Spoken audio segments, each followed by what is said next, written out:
So welcome back to the Construction Business Blueprint YouTube channel, the only channel where you can come as a trade and construction business owner to learn how to get more time, more profit and more control for your business and life. In the last episode there, we talked about the busy season and how standards slip away when things get busy.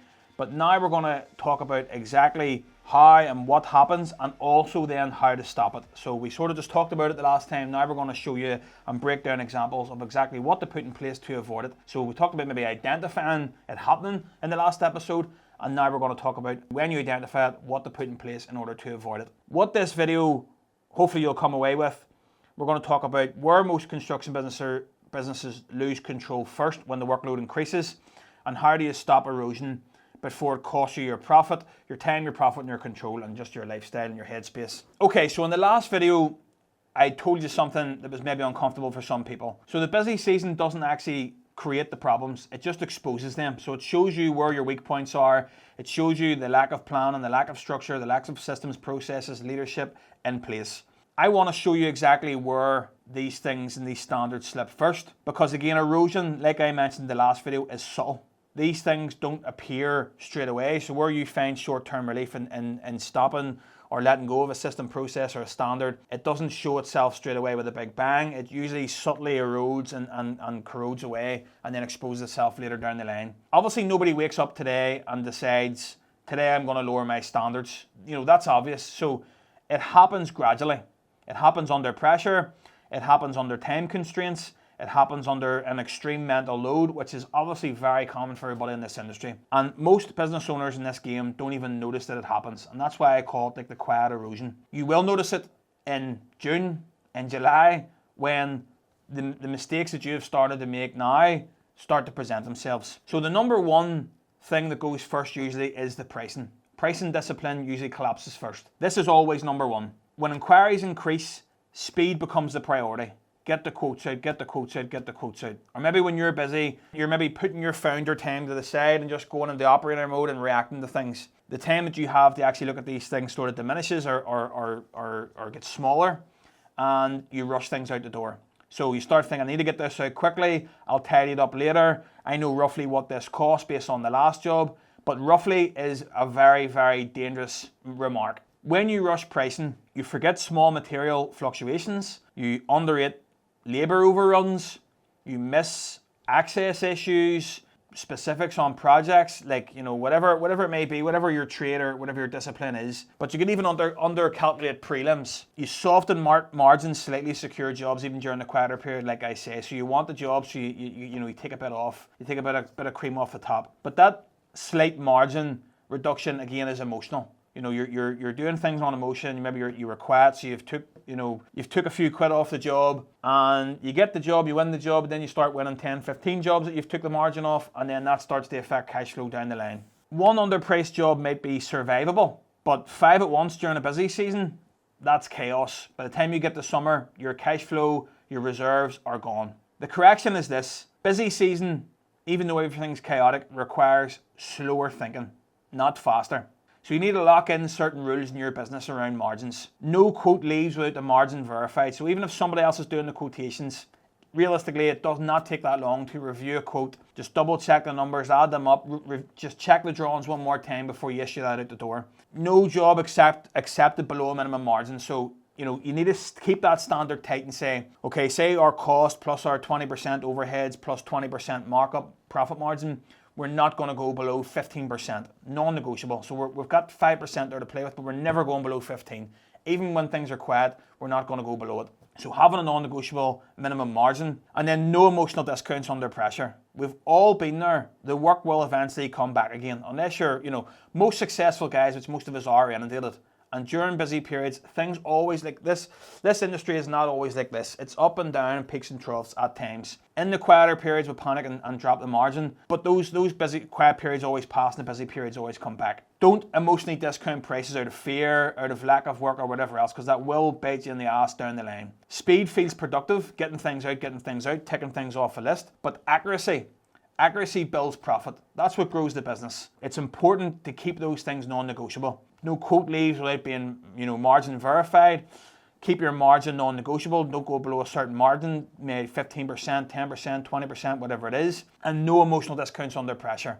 So don't just discount something before it leaves, before a client even has any sort of dispute with it. So number two, another big one when things get busy, one of the first things to fall by the wayside is your variations or your changes or your extra works, your additional works, whatever you call them in your business or in your world. When it's quiet, you maybe log variations properly. You maybe you've got yourself a variation form now that you fill out for a change. You get the client to sign it. You agree the cost, you price the change. You get the client to agree on it verbally or hopefully not verbally, but written. Get them to sign something. And not until they approve the job, not until they approve the price, do they then go ahead and carry out the work.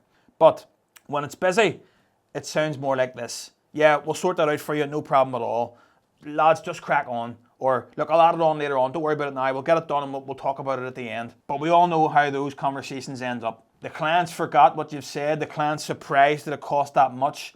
Why was that not included in the original quotation? And again, maybe you didn't put terms and conditions or inclusions and exclusions on that quote because you rushed it out the door. So again, you can see how these quick wins of relief of not doing X, Y, and Z compound, and then down the line at the end of a job, you could have 20 grand job, £100,000 job, couple of £1 million job, clients that have £5 million jobs. You can see how quickly those things could snowball and really bite you in the ass. That's the dangerous mindset, okay? You want to keep momentum. You don't want friction. You don't want to slow the site down with paperwork. That's a dangerous mindset or a dangerous approach to have during this season because paperwork protects margins. If it isn't written down, isn't recorded, it never happened. That is always a rule in my book. And you have to think about it like this. Like I said, if it isn't written down, it didn't happen. Documentation drops, disputes rise. That is a golden rule. If you stop documenting things, you stop getting agreements in writing. If you stop tracking things, that's how you get disputes in your business. That's how you get irate customers. Customers do not like surprises. Clients do not like surprises. And not because clients are bad, but because ambiguity increases. They're worried about what else is going to come here. That's not what he said originally. Or even if you're in a commercial game, the client actually wins based off of you presenting these things in real time because maybe that's a variation to them and they can pass it on to their client. When changes occur, it's important to do it in real time. Sometimes you can even be contractually obliged to do it under a certain period of time, like 2 weeks. Check your contract. If you're a commercial guy and you're under contract, check your contract. You could be under a contractual obligation to raise variations or raise change works or change orders in real time in a time period to your client, and they will thank you for it, believe it or not the other way around. The correction is this. During the busy period, you need to tighten documentation. It only takes maybe an hour. An hour a week could save your business massively, could protect you from zero cash flow, massive disputes, eating into your margins. 1 hour a week. Instead of watching Netflix on a Friday night or a Saturday, sit down and do a bit of paperwork for a half an hour. Even if you wanted to break it up and do 15, 20 minutes 3 times a week, I'm sure everybody here could spare that amount of time. I know everybody's busy, but there's always maybe a hidden hour somewhere in the week to take the time to do this because it's a difference between surviving in business or thriving in business, and that's the truth. During the busy season, tighten documentation. Every change needs to be documented and confirmed with the client. Every variation needs to be logged immediately, so when the guys even present something to you, the clients ask me this, okay, I'm going to stop what I'm doing. I'm going to go into the van very quickly. What is the change? Is it a change? I'm going to let the client know, guys, we've just taken a wall down and we've discovered this. This is the scenario. I'm going to put a cost together. I'm going to issue it to you and see how you want to proceed. That doesn't take long at all. Even if it's not even pricing it, you're just identifying, letting the client know that here, guys, there's a change here, or letting your client know, whatever it is, anything at all. And you need to even have that non-negotiable that every agreement needs to be followed up in writing. You can notify them by the phone, but send them an email, send them a WhatsApp, whatever it may be, and let them know in black and white that this is a change of our original scope of works or our original agreement. I'm going to price these works before we continue, and I want you to approve of this before we move forward. And that's how it's done. Drop them a text, drop them an email. Everyone's got a phone, everyone's got emails on their phone. It literally, how many WhatsApps do you send every day? You can send the client a quick email or WhatsApp to let them know that there's a change here. And you might even not have to put a price against it now, but just let them know the change is there, that it's happened, acknowledge it, let them acknowledge it, then get a price together, submit it, and then get the work done. The busy season is not time to be casual, not time to mention to the client in passing or to ring them and then forget about it. It's the time to be precise, because when things are busy, you forget. The client forgets, everybody forgets. The guys forget to tell you, you forget to record it to the client, even maybe if you've told the client you forgot to price it, and then weeks later you go, oh shit, that's right. So the busy period, memory drops, things go by the wayside. So now is the time to be precise. That's why we do things right then and there when they happen. If there's a big change, stop everything, record it, and then continue on. Because if you don't, you'll forget. You could happen on a Monday, you'll go, I'll get to that by the end of the day. Friday appears, you forgot about it. It's a weekend, we'll worry about it Monday. Never happens. Then you get to the end of the job and you go, right, here's a list of variations in the client. Big dispute, big argument, reputation's on the line, cash flow's on the line, margins are on the line, and it's not worth it. So we talked about it before as well, weekly reviews. Weekly reviews are massive. So whether you are a team of 1 or a team of 20 or 30, weekly reviews are really, really important in business. We have a whole subject and training area on this inside the blueprint. This is the silent killer. You tell yourself, I don't have time for the weekly review this week. I don't have time to check in on the guys. I don't have time to check in on the sites. I don't have time to check in with the client. I don't have time to review the numbers or review how my week has went and what needs to be done. So you skip it. Then you skip it again. Then you skip it again. And then suddenly, again, it presents itself further down the line. Cash visibility is unclear because you've stopped tracking. Labor allocation is messy. You're just ad hoc sending guys here, there, and everywhere. All of a sudden, the job is meant to be finished on a Friday. You're on the following Wednesday, the job still isn't finished, and you haven't been to site or checked in with the guys as to what's going on, why it's happening. Your overheads are then creeping, your prelims are increasing, your supplier balances start stacking up because you're ordering materials just here, there, and everywhere, and you've no control, and then you don't know what's going on. Maybe you've had POs in place, purchase orders, and you've stopped doing them. There's no references on the invoices coming in. You don't even know what the hell is going where. I'm sure 90% of the people watching this has been in that position, and if you haven't and you're new in business, you'll get there one day. And work in progress is misunderstood. So you don't know where the sites are. Say you're a commercial guy, you're in bigger projects, the client's ringing you. Guys, the client's actually bringing you information rather than you staying ahead of the client and knowing what's going on with your guys on your sites. That's not good. That's not good for your business image. That's not good for your reputation or anything. The weekly review meeting is not optional. Those figures and those things present themselves during the weekly meeting. The weekly meeting is the steering wheel to your business, if you think about it that way. Like, you wouldn't drive down the motorway at 70 miles an hour with no steering wheel or blindfolded. The weekly meeting, if you're not checking in on a regular basis with your team, with your guys, with yourself, with your clients, with your figures, then you're just driving blind. The correction is this: weekly leadership review is non-negotiable. So again, it doesn't matter if it's with yourself, it doesn't matter if it's with a team, it doesn't matter if it's just 1 or 2 individuals, or with your clients, or just going to site to check in on things. Even if it's 30 minutes, even if it's 45 minutes, even if it's uncomfortable, even if you're behind, especially when you feel behind. If you feel behind, you're under pressure. The weekly meeting, stopping and drawing a line in the sand, going, whoa, hold on. What has happened this week? Who was where? What got done? What was ordered? Where are we financially on this job? And again, yes, if you don't have the trackers in place, if you don't have the systems in place, then that's going to be really difficult to do. But that's more reason to take the time to try and get these things in place, to seek out somebody who can help you with that, like myself or anybody else in this game who is fit to do that for you. That's crucial, because the systems and processes are going to help you to do these things. The weekly meeting should be non-negotiable, because when you're stressed and when you're busy, that is more important, because when you stop to think about it, when you stop to write it down, when you have a conversation with the team about it, the problems that are there, the stress that are there, then feels less pressure, less stress, because you've spoke about it, you have it out in the open, you've talked about the issues, you've put plans in place to solve the issues, and you know exactly what's going on. At least you've caught up with things, and you feel better about that, even mentally, more than anything else. And that leads on to leadership, and the leadership becomes reactive. And again, this is the identity shift. So when work increases, we talked about this, owners revert. Instead of leading people, you're reacting.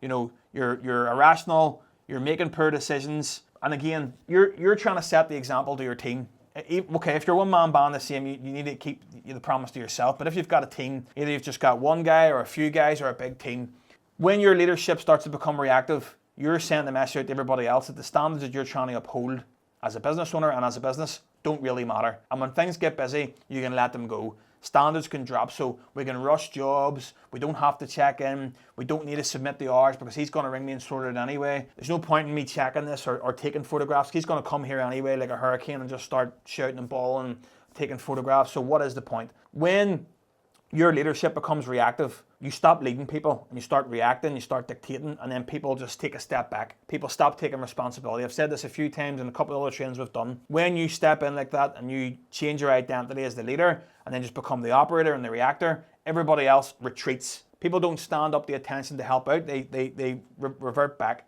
they retreat back, and they underperform. So in the time when it's busy and you need people to perform the most, you change your identity, your standards drop, you become reactive, you're shouting and bawling, all those things, you're stressed, the team actually underperform. So you're actually shooting yourself in the foot. So you start jumping on site to fix issues, taking over conversations. No, we're going to do it this way. It doesn't matter what you're saying, we don't have time for that. We're just going to do it this way, do it my way, or do it no way. You start micromanaging. You avoid delegation. Again, you've given somebody the responsibility, they're doing really well in that role, it gets busy, you just jump in because you think it's quicker to do it rather than explaining. But that mindset, again, just builds dependency, your team retreat, and your team does not grow under pressure. If you absorb everything, people just learn that you're going to come in and take over, so they step back. So the correction for this is, when your workload increases, and this is going to sound hard to understand at first, but when your workload increases, you do not step in and do more, okay? Your job is to lead more clearly. So it is to draw a line in the sand, stop, have the meeting, have the conversation. Lads, where are we here on this? What do you need help with? What do you need from here? What do you need from this? What's next? That conversation takes 10, 15, 20 minutes on a site. It doesn't take all day. So your job is to lead more clearly. Explain things better. What can I do for you? What must be delegated? What system can I put in place here?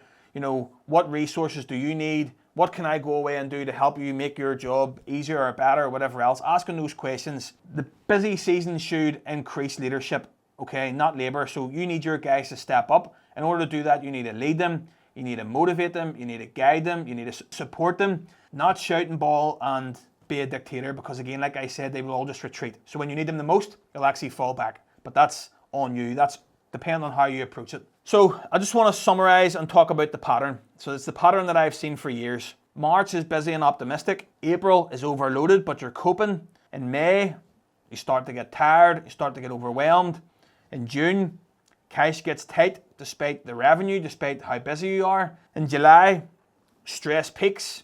Things start to break, things start to give. That could be you, that could be team members leaving, that could be jobs falling behind, profit margins gone on jobs because you didn't chase the variations, you didn't do things the way you were supposed to in March, come back to bite you in the ass. And that's all because the standard slipped in March, right now, in this period now.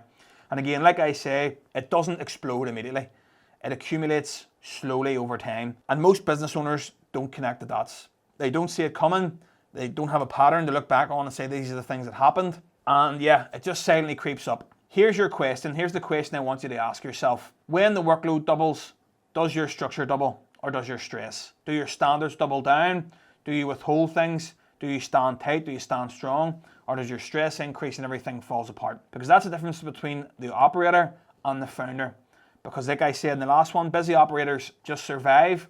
Structured founders scale and they thrive during these periods. When you're busier, when the workload's increasing, so should your profit margins, so should your inquiries, so should everything else, your team and everything. Busy periods are a time for your business to thrive, not just survive, not to grin and bear it, not just to get through. So hopefully those few points there helped. If you want any more detail, we talked about trackers, we talked about systems and process, we talked about support. If you've listened to this video and you feel I need those things in business, everything you're talking about here is me. Everything, the structure, the lack of structure, every scenario you went through, that's exactly what happens in my business. Then please feel free to reach out. You can find us on Instagram, LinkedIn, Facebook, even comment on YouTube, whatever it is. If you're ready, just DM me the word ready, DM me the word help, comment underneath this, whatever it is. And again, be sure to like and subscribe because we do these videos every single week. These are videos that I'm putting out for free. That is the exact same content, the exact same advice, the exact same framework that I go through with my clients who pay me thousands to work with me on a regular basis. So yes, like and subscribe and definitely be sure to check out the next video where we're going to be continuing on the same topic.